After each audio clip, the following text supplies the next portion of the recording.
Okay, good morning students. ఈరోజు నిన్న క్లాస్లో మనం కొత్త యూనిట్ స్టార్ట్ చేశాం కదా. ఏంటిది? పదార్థాల ఉష్ణోగ్రత.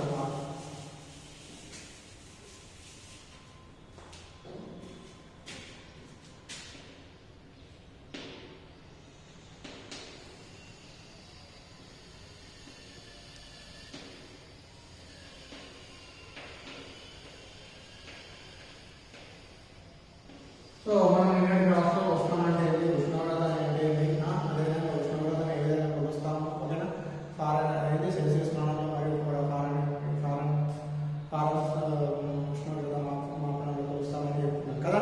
సో ఉష్ణోగ్రతను ఎన్ని గంటలు కొలుస్తున్నాము, రెండు రకాల పద్ధతులు తెలుసుకున్నాం. అదేవిధంగా ఇంకేంటి, ఉష్ణము మరియు ఉష్ణోగ్రత మధ్య భేదాలు ఏంటివో తెలుసుకున్నాం కదా. ఉష్ణోగ్రత భేదాలు ఏంటో తెలుసుకున్నాం. అదే నీటి అసంగత వ్యాపకం అనగానే అది సముద్రంలో లేదా జలచర జీవులకు ఏ విధంగా ఉపయోగపడుతుంది, అదేవిధంగా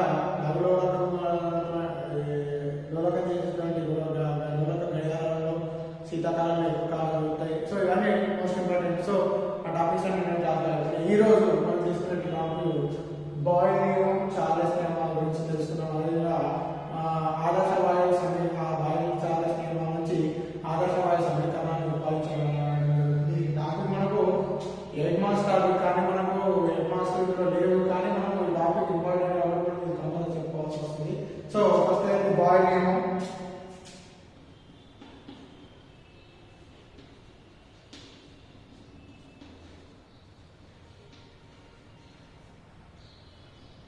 నెక్స్ట్ చార్లెస్ నియమం.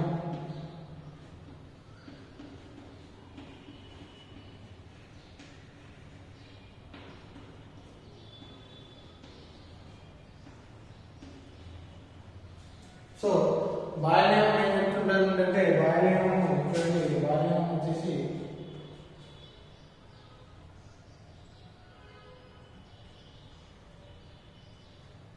V indirect proportional to 1/P.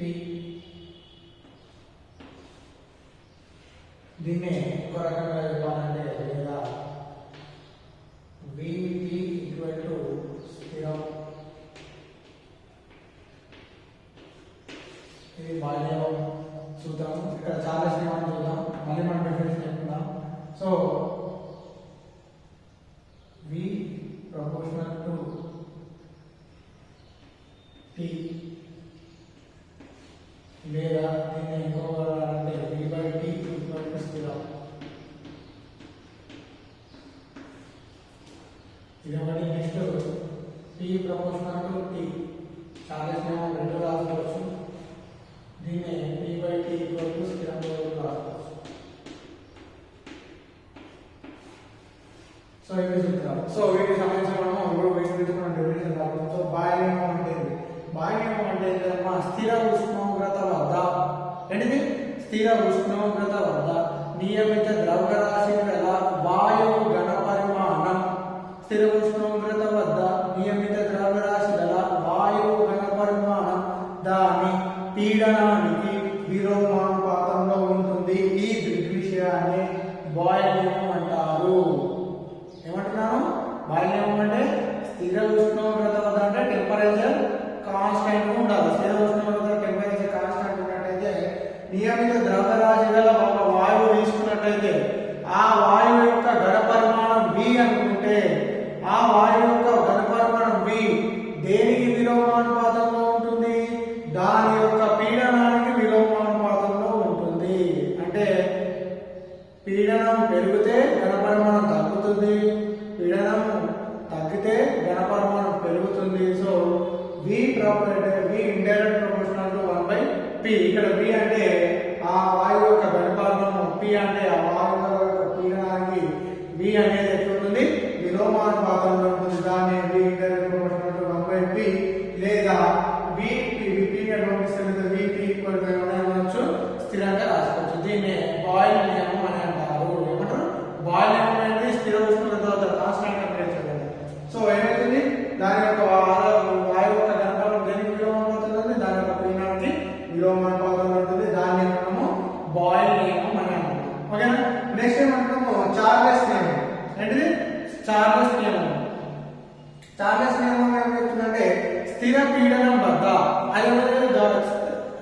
బాహ్య స్థిర ఉష్ణోగ్రత వద్ద. చార్లెస్ నియమం ఏం చెప్తుంది? స్థిర పీడనం వద్ద నియమిత ద్రవ్యరాశి గల వాయువు ఘన పరిమాణం, స్థిర పీడనం వద్ద నియమిత ద్రవ్యరాశి గల వాయువు ఘన పరిమాణం దాని పరమ ఉష్ణోగ్రతకు అనులోమానుపాతంలో ఉంటుంది. ఈ దృగ్విషయాన్ని ఏమంటున్నాము? చార్లెస్ నియమం అంటున్నాము. ఏమంటున్నాము? స్థిర పీడనం వద్ద నియమిత ద్రవ్యరాశి గల వాయువు ఘన పరిమాణం దాని పరమ ఉష్ణోగ్రత ఎట్లా ఉంటుంది? అనులోమానుపాతంలో ఉంటుంది. ఇక్కడ స్థిర ఉష్ణోగ్రత వద్ద స్థిర పీడనం వద్ద. సో ఈ రెండు సూత్రాలు దేనికి వర్తిస్తాయి? స్థిర పీడనం వద్ద ఈ సూత్రం చార్లెస్ నియమము స్థిర పీడనం వద్ద ఈ సూత్రం వర్తిస్తుంది. ఓకేనా? స్థిర పీడనం వద్ద ఈ రెండు సూత్రాలు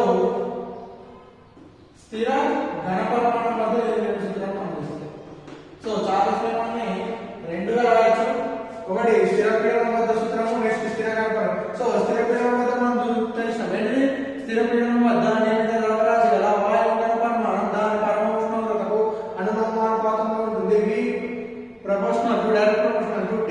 అంటే V అంటే ఇక్కడ వాయువు యొక్క ఘన పరిమాణం, T అంటే ఆ వాయువు యొక్క పరమ ఉష్ణోగ్రతకు ఎట్లుంటుంది? అనులోమానుపాతంలో ఉంటుంది.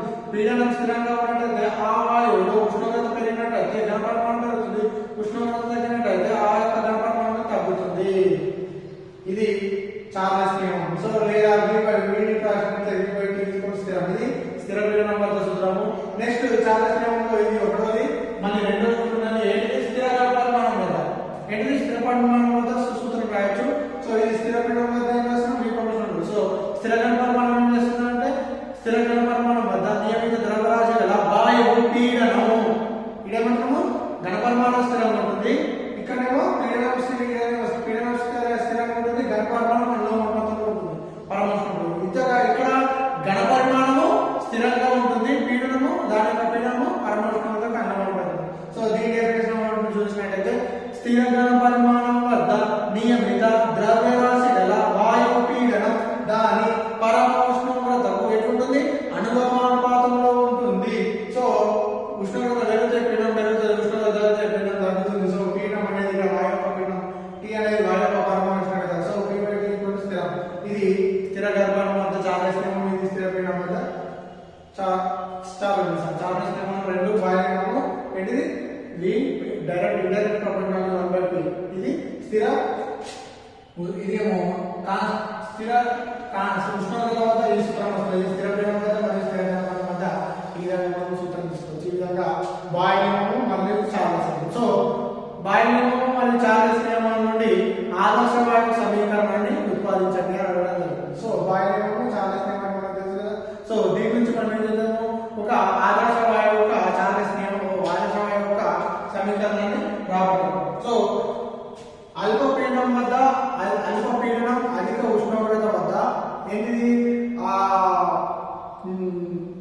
నిజవాయువు ఆదర్శ వాయువు వల్ల పనిచేస్తుంది. నిజవాయువు ఆదర్శ వాయువు వల్ల ఎప్పుడు పనిచేస్తుంది అంటే అల్ప పీడనము మరియు అధిక ఉష్ణోగ్రత వద్ద నిజవాయువు ఆదర్శ వాయువు వల్ల పనిచేస్తుంది. సో మనం ఇప్పుడు ఏం చేస్తున్నాము? బాహ్య నియమం మరియు చార్లెస్ నియమం నుండి ఆదర్శ వాయువు సమీకరణం రావాలి. ఓకేనా?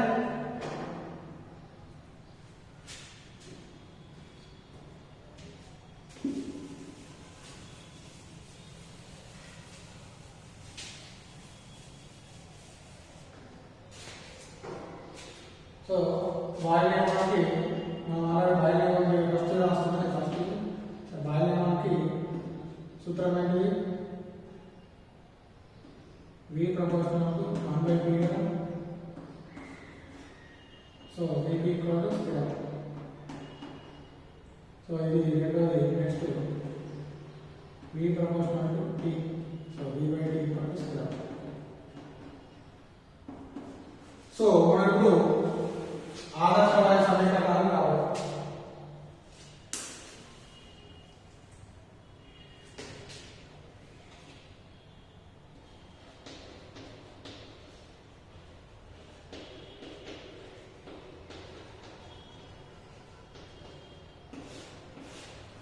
సో ఆదర్శ వాయువు సమీకరణం రావాలి. సో మనము ఒక మోల్ ద్రవ్యరాశిలో ఒక వాయువుని తీసుకుంటాం.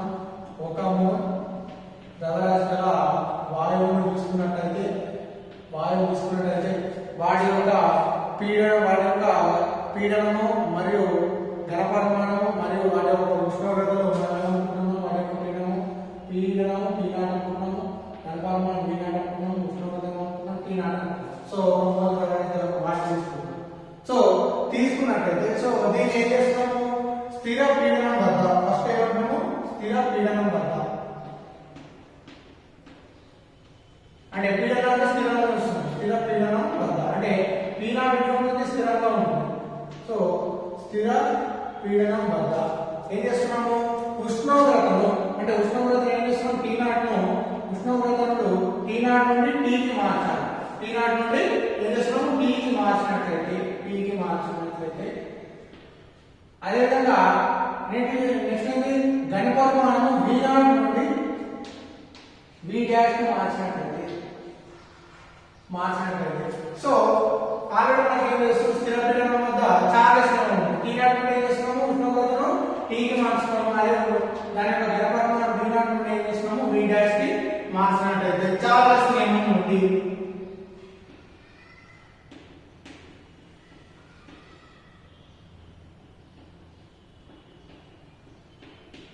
సో చార్లెస్ నియమం ఉంది. చార్లెస్ నియమం ఏం చేస్తుంది, V ప్రపోర్షనల్ టు T లేదా V/T స్థిరం కదా. సో ఆల్రెడీ మనకి ఇక్కడ ఇది T0 ఇది V0 కదా. సో తొలి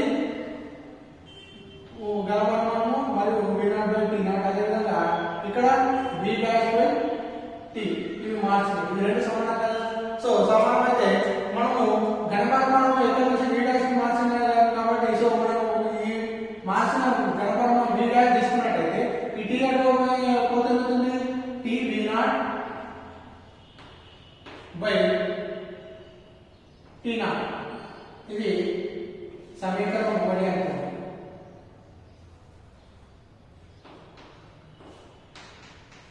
సమీకరణం 1 ఇది చార్లెస్ నియమం ఉంది. ఓకేనా, చార్లెస్ నియమం ఉంది. ఫస్ట్ ఏం చేస్తాం, స్థిర పీడనంలో ఏం చేస్తున్నాం, దాని యొక్క ఉష్ణోగ్రత 1 గ్రామ్ మోల్ వాయువు యొక్క ఉష్ణోగ్రత V0 నుండి T కి మార్చినట్లయితే అదేవిధంగా ఘనపరిమాణం V0 నుండి V' మార్చినట్లయితే చార్లెస్ నియమం నుండి మనకి ఏం తెలుసు, చార్లెస్ నియమం V ప్రపోర్షనల్ టు V/T స్థిరం కాబట్టి సో ఇక్కడ ఫస్ట్ ఇది రెండే V0/T0 ఈక్వల్ సమానం అవుతుంది. సో మనం V' తీసుకున్నట్లయితే T V0/T0. సో దాని యొక్క చార్లెస్ నియమం నుండి సమీకరణం 1 వచ్చింది. నెక్స్ట్ బాయిల్ నియమం. నెక్స్ట్ ఏమో చూస్తున్నాము, స్థిర ఉష్ణోగ్రత వద్ద స్థిర ఉష్ణోగ్రత అంటే T0 ఏం చేస్తున్నాం, కాన్స్టాంట్, T0 ఏం చేస్తున్నాం, కాన్స్టాంట్ చేసినట్టయితే సో అప్పుడు ఏం చేస్తున్నాము, స్థిర ఉష్ణోగ్రత వద్ద పీడనం అనేది P0 నుండి P కి మార్చుతున్నాం. P0 నుండి P కి మార్చితే అదేవిధంగా దాని యొక్క ఘనపరిమాణము V' నుండి V కి మార్చితే V' నుండి మనం ఏం చేస్తున్నాము, V కి మార్చుతున్నాం. సో దేర్ఫోర్ చార్లెస్ నియమం బాయిల్ నియమం నుండి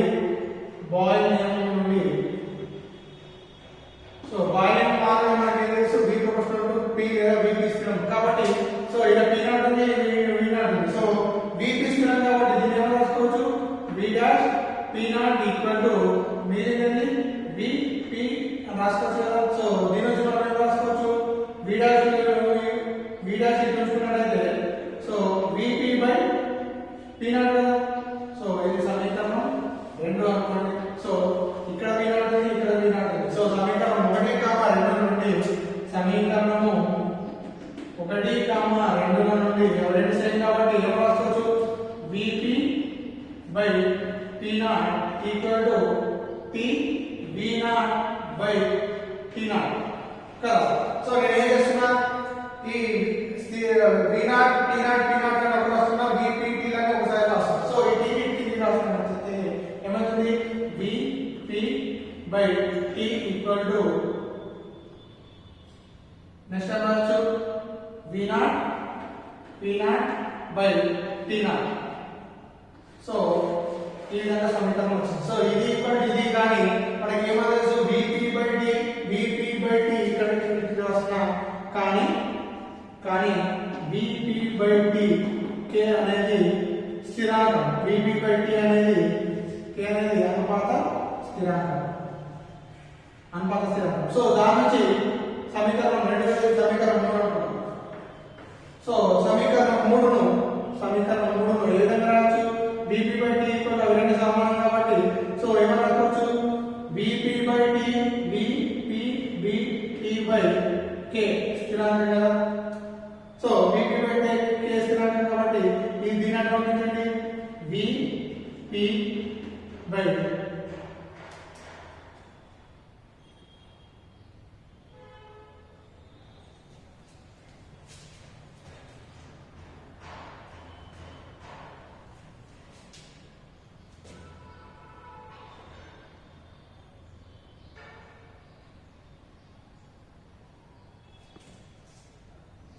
ఓకే ఇది P0 ఫస్ట్ P0 రాసుకోవాలి తర్వాత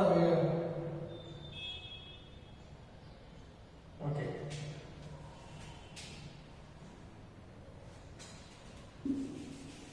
సో VP బై సో మనం ఫస్ట్ P0 రాసుకున్నాం so PV by T equal to K కదా సో K కాదు సారీ R స్థిరాంకం వస్తుంది R ఆదర్శ వాయు స్థిరాంకం R అంటే ఆదర్శ వాయు స్థిరాంకం దీనికి R అనేది ఆదర్శ వాయు స్థిరాంకం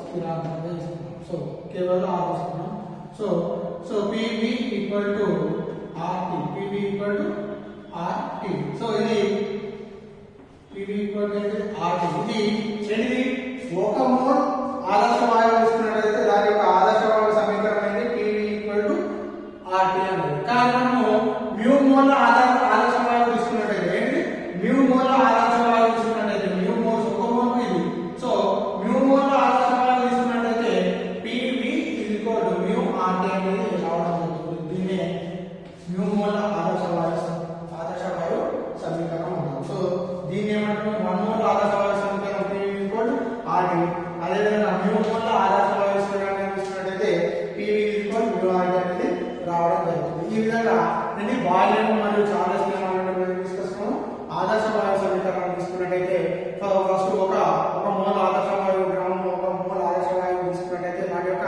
పీడనము వ్యాపారము ఉష్ణోగ్రతలు VT లను తీసుకున్నట్లయితే ఫస్ట్ ఏం చేస్తున్నాము స్థిర పీడనం వద్ద స్థిరంగా నుంచి ఏం చేస్తున్నాము స్థిర పీడనం స్థిరంగా వచ్చి ఏం చేస్తున్నాము ఉష్ణోగ్రతను T0 నుండి T కి మార్చుతున్నాము ఒక వ్యాపారము V నుండి V' కి మార్చినట్లయితే చాలా స్థిరం నుండి ఏమవుతుంది V0 by T0 equal V' by T అవుతుంది so V' equal T V0 by T0 అవుతుంది దాని సమీకరణం ఒకటి అనుకుందాం నెక్స్ట్ స్థిర ఉష్ణోగ్రత నెక్స్ట్ P0 స్థిరంగా ఉష్ణోగ్రత స్థిరంగా వచ్చి T0 నుండి P కి మార్చాలి V' V కి మార్చినట్లయితే సో బాయిలర్ నుండి ఏమవుతుంది సో దీన్ని V' P0 అంటున్నాం ఇక్కడ మనం రాసుకోవచ్చు P0 V' అంటే ఫస్ట్ P0 రాసుకొని తర్వాత ఘటన రాసుకుంటే PV ఈక్వల్ రావడం జరుగుతుంది ఇక్కడ కూడా PV రాసుకోవచ్చు సో ఇది కూడా ఎగ్జాంపుల్ PV బై అవుతుంది ఇది కూడా PV బై అవుతుంది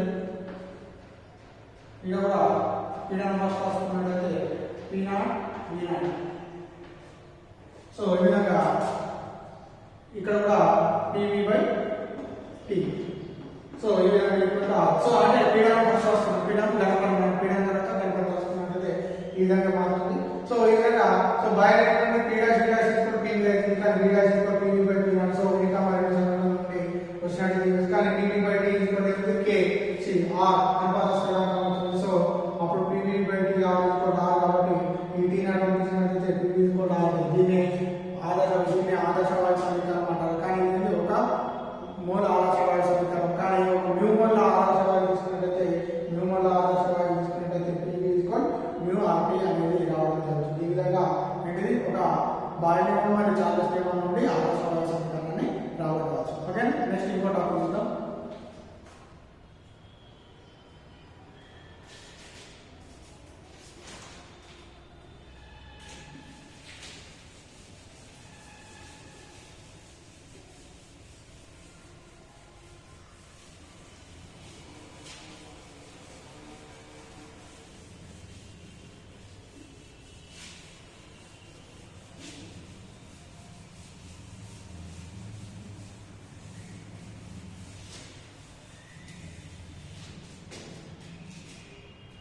సో మనకు నెక్స్ట్ ఒక టాపిక్ ఉంది నీటి దిక్క బిందువు అనగానే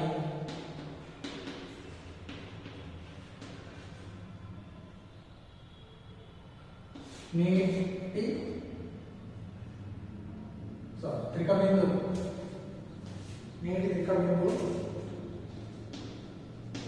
త్రిక బిందువు అనగానే సో నీటి త్రిక బిందువు అనగానే అంటే ఏంటి సో త్రిక బిందువు అంటే అసలు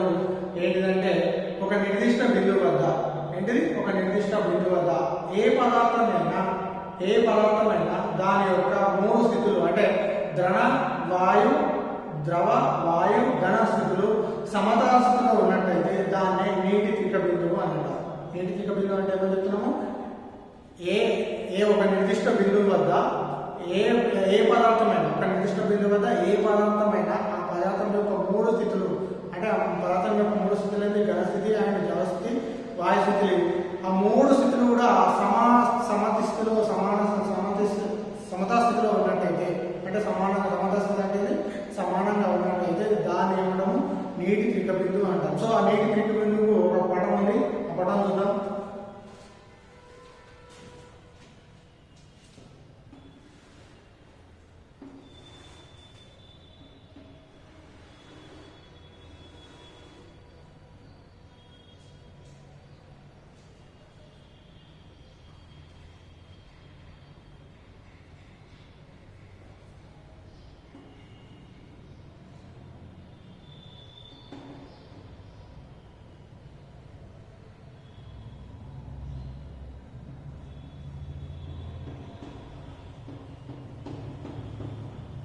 సో ఒక అక్షరం పైన ఉష్ణోగ్రతను తీసుకుంటాం, ఒక అక్షరం పైన తీసుకుంటాం ఉష్ణోగ్రతను తీసుకుంటున్నాం, ఇంకో అక్షరం పైన పీడనాన్ని తీసుకుంటాం.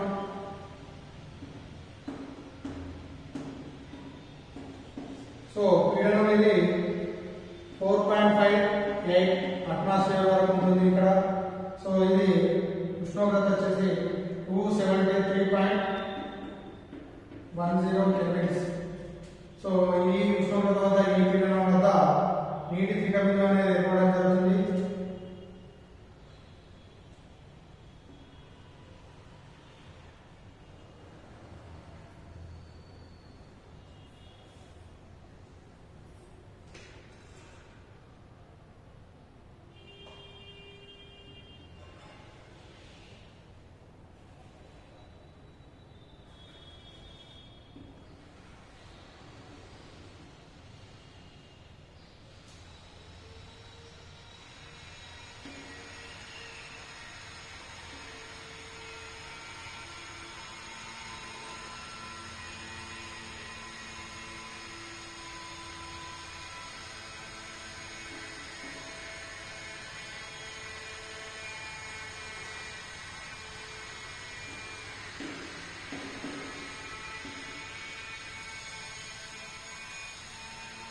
దీన్ని ఉత్పన్న రేఖ అంటారు. ఇది ఉత్పన్న రేఖ అంటారు. ఇది నీటి ఆవిరి.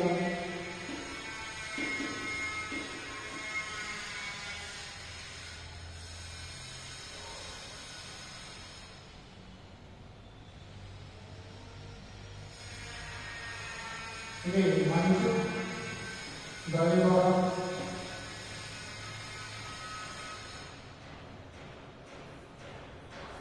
ఇందులో ద్రవం, ఇది ఘనం.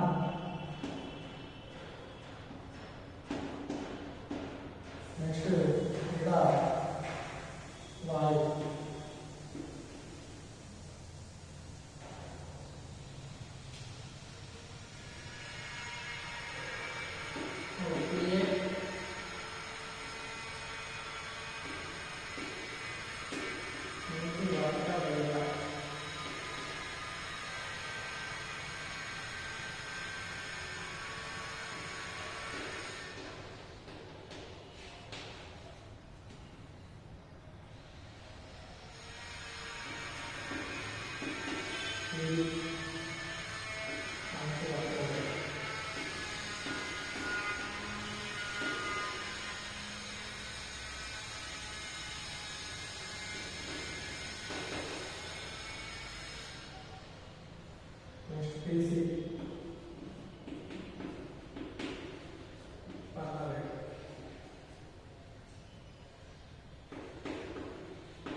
సో ఇది నేటి దిగ్గ బిందువు ఉన్నట్టు మనం గ్రాఫ్ తీసుకున్నట్టయితే ఉష్ణోగ్రత మరియు పీడనాన్ని ఒక ఎక్సెస్ పైన ఉష్ణోగ్రత పైన మనం పీడనాన్ని తీసుకున్నట్టయితే సో ఈ యొక్క నిర్దిష్ట బిందువు వద్ద 3 స్థితులు అంటే ఘన ద్రవ వాయువు ఇది మంచు వక్రరేఖ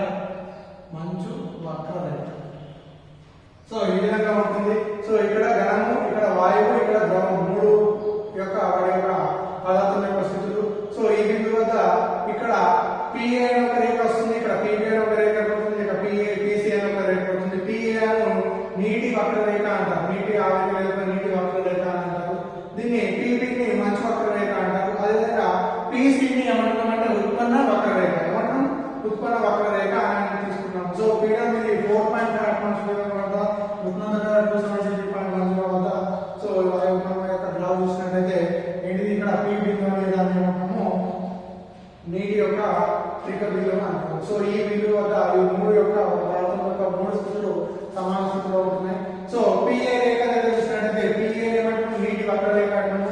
సో ఇక్కడ ఆవిరి మరియు నీరు సమాన స్థితిలో ఉంటుంది. సో ఇక్కడ ఏమవుతుంది ఈ వక్రరేఖ ఆవిరి మరియు నీరు ఎట్లుంటుంది సమతా స్థితిలో ఉంటుంది. నెక్స్ట్ PB అనేది మంచు వక్రరేఖ. సో ఇక్కడ మంచు మరియు నీరు సమతా స్థితిలో ఉండడం జరుగుతుంది. నెక్స్ట్ PC అనేది ఉత్పన్న రేఖ. ఇక్కడ ఘనము, ఘనపదార్థము మరియు నీరు అనేది సమతా స్థితిలో, ఘనపదార్థం అనేది నీరు అనే సమతా స్థితిలో ఉండడం జరుగుతుంది. ఈ విధంగా PA, PB, PC అనే వక్రాల ద్వారా PA మరియు PB, PC లో కలిసే బిందువుని ఏమంటున్నాము దాన్ని నీటి యొక్క త్రిక బిందువు అంటున్నాము. దీన్ని ఈ బిందువు వద్ద ఏదైనా ఒక పదార్థం యొక్క 3 స్థితులు ఎట్లుంటున్నాయి సమానంగా ఉంటున్నాయి, సమతా స్థితిలో ఉండడం జరుగుతుంది. దాన్ని నీటి యొక్క త్రిక బిందువు అని అంటారు. సో ఈ నీటి యొక్క త్రిక బిందువును మనం కూడా చాలాసార్లు ఫార్ములాస్ మనకు అడగడం జరిగింది. కాబట్టి నీటి త్రిక బిందువు అంటే ఒక నిర్దిష్ట బిందువు వద్ద ఏదైనా ఒక పదార్థం యొక్క 3 స్థితులు అంటే వాటి యొక్క 3 స్థితులు అంటే ఘన, ద్రవ, వాయు స్థితులు సమతా స్థితిలో ఉన్నట్టయితే ఆ బిందువును ఏమన్నా నీటి త్రిక బిందువు అంటాం. సో నీటి త్రిక బిందువు గ్రాఫ్ ఇచ్చినట్లయితే ఈ విధంగా ఉంటుంది. సో వాటి వక్రరేఖలు PA వక్రరేఖ, PB, PC వక్రరేఖలు. PA అంటే నీటి వక్రరేఖ, PB అంటే మంచు వక్రరేఖ, PD అంటే ఉత్పన్న రేఖ. సో PA దగ్గర ఆవిరి మరియు నీరు సమతా స్థితిలో ఉంటుంది, PB దగ్గర మంచు మరియు నీరు సమతా స్థితిలో ఉంటుంది, PC దగ్గర ఘనము మరియు నీరు సమతా స్థితిలో ఉంటుంది. సో ఈ PA, PB, PC లు కలిసే బిందువునే నీటి త్రిక బిందువు అంటారు. ఈ విధంగా నీటి త్రిక బిందువు అంటే ఏంటి, దాని యొక్క గ్రాఫ్ ద్వారా మనం వివరించాలంటే ఈ విధంగా వివరించాల్సి వస్తుంది. ఓకేనా? ఇంకో 2 టాపిక్లు ఉన్నాయి, అది తెలుసుకుంటే అయిపోతుంది. ఓకేనా? నెక్స్ట్ హరిత గృహ ప్రభావం.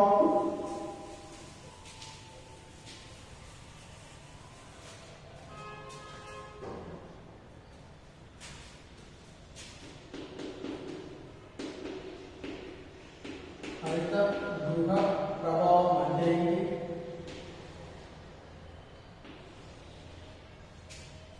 అండ్ గ్లోబల్ వార్మింగ్ అంటే గ్లోబల్ వార్మింగ్ అంటే నెక్స్ట్ ద్రవీభవన గుప్తోష్ణం, నెక్స్ట్ బాష్పీభవన గుప్తోష్ణం,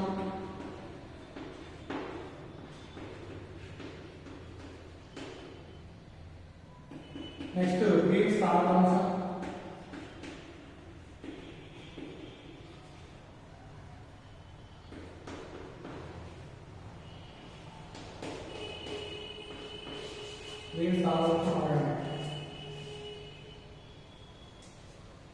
సో వీటిని చూద్దాం. ఫస్ట్ హరిత గృహ ప్రభావం అంటే గ్లోబల్ వార్మింగ్ అంటే. హరిత గృహ ప్రభావం అంటే ఏం లేదమ్మా, మనము సూర్యుడి నుంచి మనకు కిరణాలు రావడం జరుగుతుంది. సూర్యుడి నుండి కిరణాలు రావడం వల్ల ఏమవుతుంది, భూమి అనేది వేడెక్కడం జరుగుతుంది. ఏమవుతుంది, సూర్య కిరణాల వల్ల ఏం చేస్తుంది, భూమి ఏమవుతుంది వేడెక్కింది. భూమి వేడెక్కడం వల్ల భూమి వేడెక్కి భూమి నుంచి ఏ కిరణాలు ప్రభావితమైంది, పరాన్న కిరణాలు అనేవి భూమి నుంచి బయటకు రావడం జరుగుతుంది. ఏంటిది, సూర్యుడి నుండి కిరణాలు భూమి చేరడం వల్ల, సూర్యుడి కిరణం వల్ల భూమి వేడెక్కి ఈ భూమి నుండి ఏమైంది పరాన్న కిరణాలు అనేది బయటకు రావడం జరుగుతుంది. సో ఇది నేను తీసేస్తున్నా.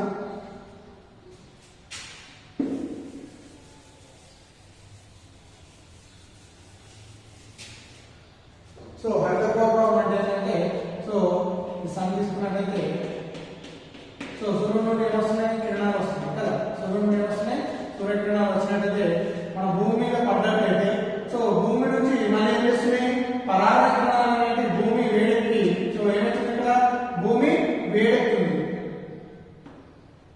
సో భూమి ఏమవుతుంది ఇక్కడ వేడెక్కుతుంది వేడెక్కుతుంది సూర్యకిరణాలు పడడం వల్ల ఏమవుతుంది భూమి వేడెక్కి భూమి నుంచి పరాన్న కిరణాలు పడుతుంది సో మరి పైకి భూమి వేడెక్కి భూమి పైన భూమి వేడెక్కి భూమి నుండి పరాన్న కిరణాలు పైన జరిగితే వాతావరణంలో మనకు కొన్ని వాయువులు ఉన్నాయి వాతావరణంలో ఉన్న వాయువు కార్బన్ డైఆక్సైడ్ నెక్స్ట్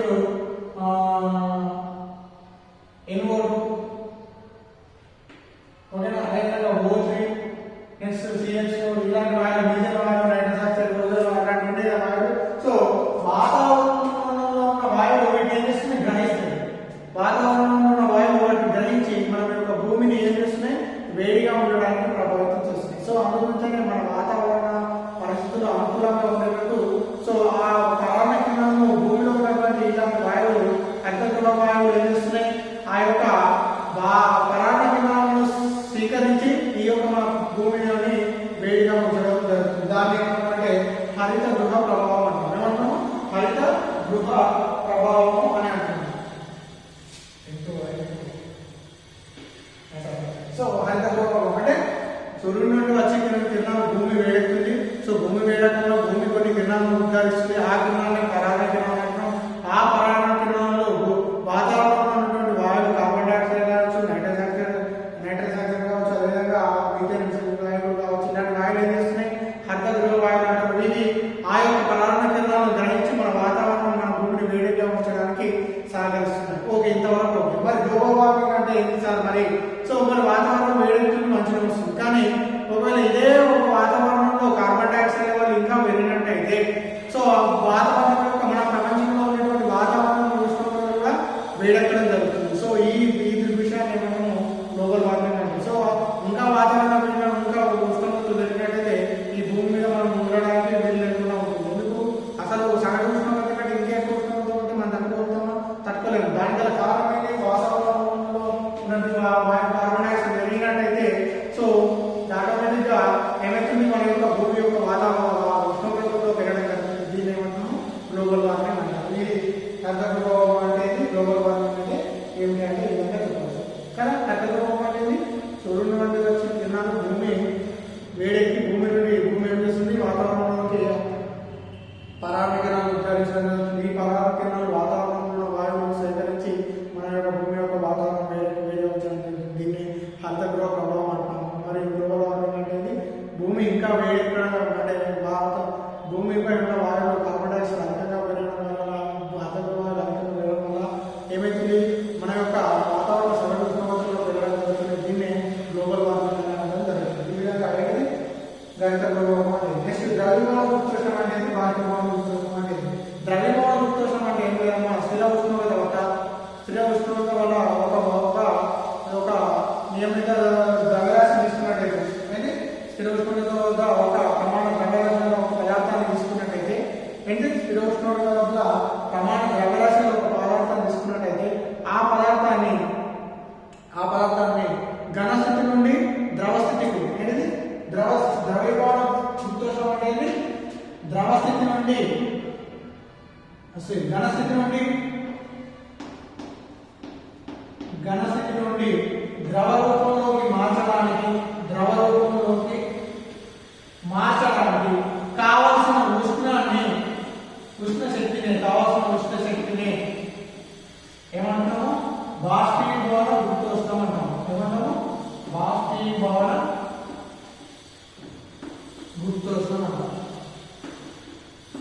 బాష్పీభవన గుర్తొస్తాం అంటే స్థిర ఉష్ణోగ్రత వద్ద ఒక ప్రమాణ ద్రవ్యరాశిలో ఒక పదార్థాన్ని తీసుకుంటే ఆ పదార్థాన్ని ఘనస్థితి నుండి ద్రవ రూపంలోకి మార్చడానికి దానికి కావాల్సిన ఉష్ణ శక్తిని ఏమంటున్నాము బాష్పీభవన గుర్తోష్ణం అంటున్నాం ఇది బాష్పీభవన గుర్తోష్ణం మరి సార్ ద్రవ్యభవన గుర్తోష్ణం ద్రవ్యభవన గుర్తోష్ణం అనేది ఒక ప్రమాణ ద్రవ్యరాశిలో ఒక పదార్థాన్ని తీసుకున్నట్టయితే ఎక్కడ స్థిర ఉష్ణోగ్రత తీసుకున్నట్టయితే దాన్ని ఘన రూపంలోని దాన్ని ద్రవ రూపంలోకి మార్చడానికి కావాల్సిన ఉష్ణ శక్తిని ఏమంటున్నాము ద్రవ్యభవన గుర్తోష్ణం అని అంటున్నాము దీన్ని ద్రవ్యభవన తీసుకోవాలా? ద్రవ స్థితి నుండి వాయు రూపంలోకి అంటే బాష్ప రూపంలోకి మార్చడానికి కావాల్సినటువంటి ఉష్ణ శక్తిని ఏమంటాము? బాష్పీభవన గుప్తోష్ణం అంటాము. ఇక్కడ కూడా స్థిర ఉష్ణోగ్రత వద్ద ప్రమాణ ద్రవ్యరాశిలో పదార్థాలు తీసుకొని దాన్ని ద్రవ రూపంలో నుంచి వాయు రూపంలోకి మార్చడానికి దానికి అందించాల్సిన కనీస ఉష్ణ శక్తిని, దానికి కావాల్సిన ఉష్ణ శక్తిని ఏమంటాము? బాష్పీభవన గుప్తోష్ణం అని అంటున్నాము. అంటే ఘన పదార్థం నుంచి ద్రవ పదార్థాలను మారడానికి దానికి అందించాల్సిన ఉష్ణ శక్తినే ద్రవ్యభవన గుప్తోష్ణం అంటున్నాము. నెక్స్ట్ ఏంటి? ద్రవ స్థితి నుండి వాయు స్థితిలోకి మార్చడానికి దానికి అందించాల్సిన కనీస ఉష్ణ శక్తిని, కావాల్సిన ఉష్ణ శక్తిని ఏమంటాము? బాష్పీభవన గుప్తోష్ణం అంటాము. ద్రవ్యభవన గుప్తోష్ణం ఏంటి? నెక్స్ట్ బాష్పీభవన గుప్తోష్ణం అనగానే నెక్స్ట్ వీర్ సారాంశం అంటే వీర్ సారాంశం అంటే ఏం లేదు, కృష్ణ వస్తువులో ఉద్గారమైనటువంటి వికిరణం యొక్క అధిక తరంగ దైర్ఘ్యం లాంబ్డా m అనేది ఇండైరెక్ట్ ప్రపోర్షనల్ టు ఆ కృష్ణ వస్తువు యొక్క ఉష్ణోగ్రతకు ఎక్కువ విలోమానుపాతంలో ఉంటుంది. సో ఇక్కడ lambda m proportional to, so దీని విశేషం అనేది లాంబ్డా m తీసుకున్నట్లయితే p/t గా రాసుకోవచ్చు. సో ఈ p ని ఏమంటున్నాం? ఇక్కడ వీన్ స్థానాంశం అంటున్నాం. ఏమంటున్నాం? వీన్ స్థానాంశం అంటున్నాం. సో వీన్ స్థానాంశం అనేది కృష్ణ వస్తువు ఉద్గారించినటువంటి వికిరణంలో దాని యొక్క గరిష్ట తరంగ దైర్ఘ్యం దేనికి అనుపాతంలో ఉంటుందంటే దాని యొక్క విలోమానుపాతంలో ఉంటుంది. దాని యొక్క వస్తువు యొక్క ఉష్ణోగ్రతకు విలోమానుపాతంలో ఉంటుంది. సో ఇది లాంబ్డా అనేది వికిరణం యొక్క గరిష్ట తరంగ దైర్ఘ్యం. ఇక్కడ టీ అనేది దాని యొక్క వస్తువు యొక్క ఉష్ణోగ్రత విలోమానుపాతంలో ఉంటుంది. సో దీన్ని లాంబ్డా అనేది కూడా p/t గా రాసుకోవచ్చు. ఇక్కడ p ఏమంటాము? వీన్ స్థానాంశం అని అంటాము. సో దీని కృష్ణ వస్తువు అంటే సార్ ఆల్రెడీ కృష్ణ వస్తువు అంటే తెలుసు, బ్లాక్ బాడీస్ అని తెలుసు. సో ఇది వస్తువులు ఏం చేస్తాయి? మొత్తం ఒక వస్తువు ఏం చేస్తుంది? ఆ మొత్తం వికిరణాలను శోషించుకుంటుంది. మళ్ళీ ఎంత మొత్తం వికిరణాలను మళ్ళీ ఉద్గారించగలిగినటువంటి వస్తువులను మనం ఏమనొచ్చు? కృష్ణ వస్తువులు అనొచ్చు. ఫర్ ఎగ్జాంపుల్ తీసుకున్నట్టయితే సూర్యుడు ఒక కృష్ణ వస్తువు తీసుకోవచ్చు. ఎందుకంటే అది సూర్యుడి నుంచి అన్ని అంటే మనకు కంటికి కనిపించే కాంతి కాకుండా మన కంటికి కనిపించే కిరణాలు కూడా అదే వికిరణంలో అంటే సూర్యుడు వచ్చే కిరణాలు అన్ని అది కొంత శక్తిని కలిగి ఉంటుంది. అక్కడ నుంచి మొత్తం అది ఉద్గారించడం జరుగుతుంది. సో సూర్యుడు కూడా మనకు కృష్ణ వస్తువుగా చెప్పవచ్చు. ఎగ్జాంపుల్ తీసుకోవచ్చు. అంటే ఫర్ ఎగ్జాంపుల్ తీసుకున్నట్టయితే ఒక కడ్డీ తీసుకున్నట్టయితే కొంత కిరణాలను మనం దీనికి పంపించినట్టయితే కొంత వేగంగా కిరణాలు కొంత విద్యుత్ తరంగదైర్ఘ్యం కిరణాలను పంపించినట్టయితే అన్ని కిరణాలను శోషించుకోవడం వల్ల ఏమవుతుంది? కొంత వేడికి గ్రహిస్తుంది. కొంత వేడికి ఏమవుతుంది? దీని నుంచి మళ్ళీ కొన్ని కిరణాలు అనేది ఉద్గారిస్తుంది. సో శోషించుకుంటుంది మరియు ఉద్గారిస్తుంది. సో అలాంటి వస్తువులు కృష్ణ వస్తువు అంటారు, బ్లాక్ బాడీ అంటారు. కృష్ణ వస్తువు అనేది నల్లగా ఉండాల్సిన అవసరం లేదు. సో పరిపూర్ణ కృష్ణ వస్తువు అనేది పరిపూర్ణ కృష్ణ వస్తువు అనేది లేదు. మాక్సిమం ఒక 90-98% మాత్రమే కృష్ణ వస్తువుగా భావించవచ్చు. సో ఈ విధంగా కృష్ణ వస్తువు ఆ కృష్ణ వస్తువు యొక్క వికిరణం యొక్క తరంగదైర్ఘ్యం దాని యొక్క తరంగదైర్ఘ్యం దేనిపైన ఉంటుంది? ఆ వస్తువు యొక్క ఉష్ణోగ్రత పైన ఆధారపడి ఉంటుంది. దీన్ని వీన్ స్థానాంశం అని అనడం జరుగుతుంది. ఇది వీన్ స్థానాంశం. ఓకేనా? నెక్స్ట్ ఈ యూనిట్లో మనకు ఇంకో టాపిక్స్ ఉన్నాయి. సో వెంటిలేటర్లను మనకు గదిలో పైన ఎందుకు అమర్స్తారు? వెంటిలేటర్ను బయట ఎందుకు అమర్స్తామా? కిటికీలను కింద వస్తే మనం వెంటిలేటర్ను పైన ఎందుకు ఇస్తాం అంటే మనం ఏం చేస్తాం? గాలిని పీల్చుకున్నాం, వదులుతున్నాం కదా. సో వాతావరణం రూమ్లో ఏమవుతుంది? వేడెక్కుతుంది. సో వేడి ఎప్పుడైనా కానీ వేడి అణువులు ద్రవాల్లో అణువులు కానీ వేడి అణువులు కానీ వాయువు అణువులు కానీ వేడైనా ఆటోమేటిక్ ఏమైతే పైకి పోతే బరువు అణువులు ఏమైతే కిందికి రావడం జరుగుతుంది. సో మనం విడిచిన గాలిలో వేడి అణువులు ఉంటాయి కాబట్టి సో మన రూమ్లో గాలి వేడెక్కినప్పుడు పైకి వెళ్ళడం జరుగుతుంది. సో పైనుంచి వేడి గాలి బయటపోతుంది, కిటికీల నుండి చల్లగాలి అనేది బయట రావడం జరుగుతుంది. ఈ విధంగా ఉండడం వల్ల మనం వెంటిలేటర్ పైన అమర్స్తాం. ఓకేనా? దీనికి గల రీజన్ అది.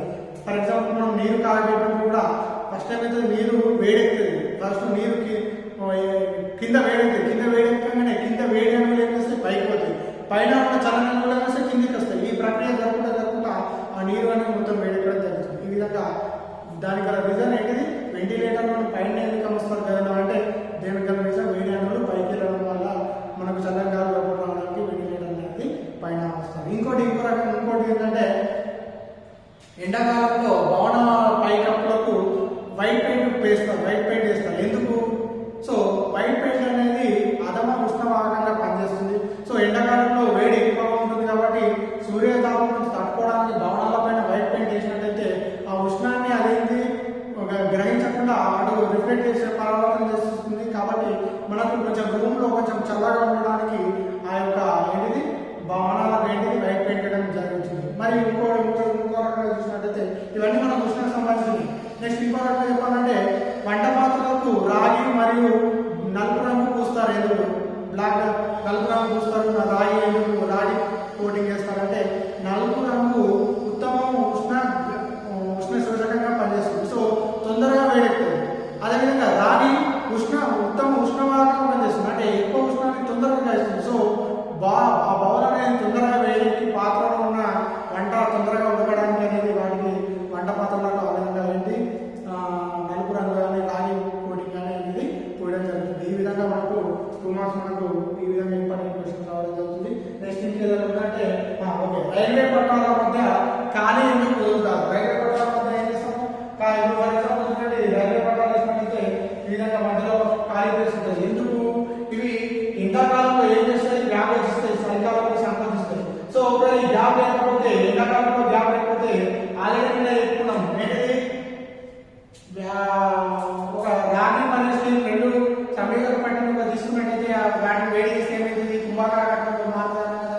సో ఇక్కడ ఒకవేళ ఈ మధ్య గ్యాప్ లేకపోతే ఇది ఏ విధంగా పట్ట ఎండాకాలంలో ఏ విధంగా వంగడం జరుగుతుంది. సో ఇలా వంగడం జరగాలంటే ఒక ట్రైన్ వచ్చినట్టయితే ఏమవుతుంది, ఈ ట్రైన్ పట్ట తప్పడానికి ఆస్కారం ఉంటుంది. కాబట్టి అందుకనే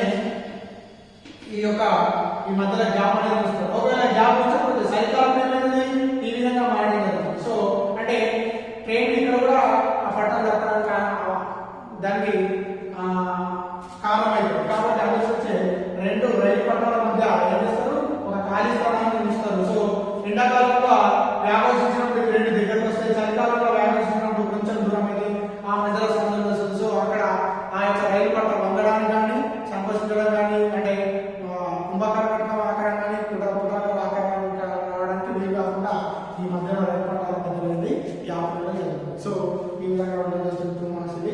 సో ఇంటర్వ్యూ నాకు ఈ యొక్క యూనిట్ ఇది మీ యొక్క పదార్థాల ఉష్ణధర్మాలు అనేది ఈ యూనిట్ అనేది కంప్లీట్ అయింది. నెక్స్ట్ లేబర్ క్లాస్లో మళ్ళీ ఇంకొక చాప్టర్ వచ్చి ఇంకా 2 యూనిట్స్ అయితే మనకు ఈ ఫస్ట్ ఇయర్స్ కోర్స్ అనేది కంప్లీట్ అవ్వడం జరుగుతుంది. ఓకే.